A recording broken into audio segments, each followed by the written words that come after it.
Albatta men kechiraman. Kimi tavba qilgandi, iymon keltirgandi va yaxshi amal qilgandi va shunda sobit qadam bo'lib hidoyatda yurganda men albatta kechiraman deyapti.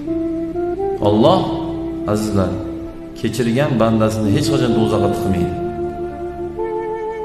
Bugun siz bilan men nafsimizdan kelib chiqib kimgadir zulm qilib qo'yapmiz-ku. Shunaqalar borda bitta masalamiz yoqmasa bo'ldi. Qatta bo'lsa yomonlab yuraveradi. Kallasini ishlatmaydiki, to'xta, yomonlar men nimaga erishaman? G'iybat qilib nimaga erishaman? Mana shuncha kun nimaga erishdi? Hech nimaga erishmadi, faqat erishib do'zaxga erishishi mumkin. Bundaga erisha olmaydi.